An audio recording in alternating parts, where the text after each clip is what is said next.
मुख्यमंत्री अजितदादा पवार यांना भावपूर्ण आदरांजली अर्पित करतो। खरं म्हणजे ही पोटनिवडणूक आपल्याला दुर्दैवाने लढवावी लागते आहे। अजितदादांच्या आकस्मिक दुःखद दुर्घटनेनंतर संपूर्ण राज्य शोकसागरात बुडालं हे आपण सगळ्यांनी पाहिलं। अजितदादांनी केलेलं काम बारामतीत असेल, महाराष्ट्रामध्ये असेल, अनेक विभागाचा खात्याची जबाबदारी त्यांनी सांभाळली, अर्थ खात्याची देखील उत्तम प्रकारे जबाबदारी त्यांनी सांभाळली आणि म्हणून लोकाभिमुख असं नेतृत्व, एक उत्तम प्रशासक म्हणून, उत्तम संघटक म्हणून त्यांनी काम केलं। आम्ही एकत्र काम केलं अनेक वर्ष आणि मुख्यमंत्री असताना अतिशय मोठी जी मुख्यमंत्री माझी लाडकी बहीण योजना आम्ही करण्याचा निर्णय घेतला।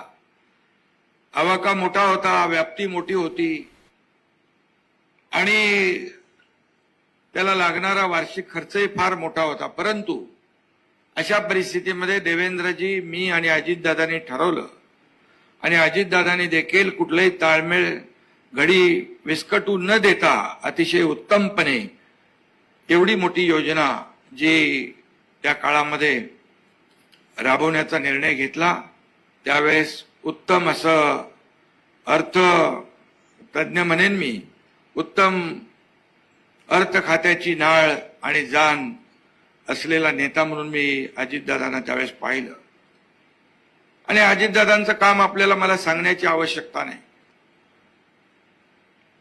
अतिशय वेळेवर, चोखपणे, सडेतोडपणा, स्पष्टवक्तेपणा त्यांच्या वागण्यातून, बोलण्यातून आपण पाहिलेला आहे आणि तेवढाच परखडपणा, स्पष्टपणा असताना देखील तेवढाच प्रेमळ स्वभाव देखील आपण पाहिला आणि म्हणून त्यांच्या जाण्याने एक मोठी पोकळी निर्माण झाली, वस्तुस्थिती आहे।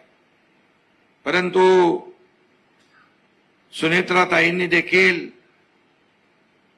उपमुख्यमंत्री पदाची जबाबदारी अतिशय समर्थपणे स्वीकारली आणि आता एक कर्तव्य म्हणून, एक जबाबदारी म्हणून आपल्याला पार पाडली पाहिजे याचं भान त्यांनी ठेवलं। खरं म्हणजे मी अगोदर देखील म्हणालो होतो की सांत्वन करणं सोपं असतं, परंतु दुःख पचवणं कठीण असतं आणि मला परिवारावर आलेलं संकट जे आहे, सुनेत्रताई आहेत, पार्थ आहे, जय आहे, त्यांचा सर्व परिवार आहे।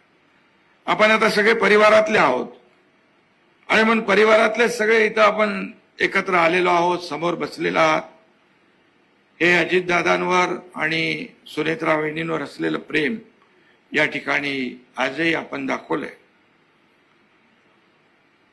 आणि या राज्याचा गाडा चालवताना या ठिकाणी देवेंद्रजी, मी आणि सुनेत्रा वहिनी आज अतिशय जबाबदारीने राज्याला आम्ही पुढे नेण्याचा प्रयत्न करतोय। एवढं सगळं योजना सुरू असताना देखील या अर्थसंकल्पात शेतकऱ्यांची कर्जमाफी करण्याचा देखील निर्णय आपण घेतला। सुनेत्राताई अतिशय उत्तमपणे काम सांभाळतायत, जबाबदारी सांभाळतायत आणि यामागे अजितदादांचा आशीर्वाद नक्कीच आहे आणि म्हणून महायुती म्हणून ही निवडणूक आपण लढवतोय। आपली जबाबदारी आहे साऱ्यांची।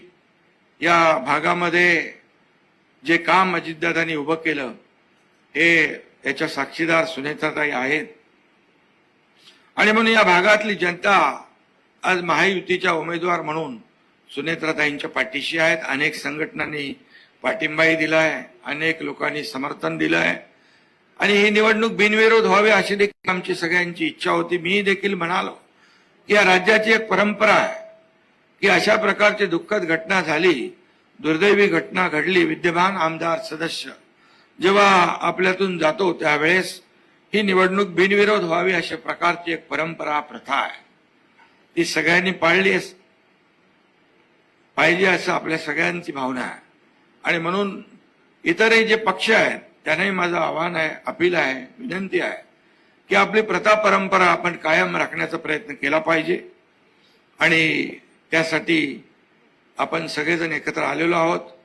पण मी एवढंच सांगतो, जे काम अजितदादांनी या भागात केलेलं आहे, निवडणूक झाली तर त्याची कामाची पोचपावती सुनेत्राताईंच्या अतिशय भव्य दिव्य अशा विजयाच्या मध्ये रूपांतरित झाल्याशिवाय राहणार नाही. त्याची पोचपावती या निवडणुकीमध्ये मिळाल्याशिवाय राहणार नाही.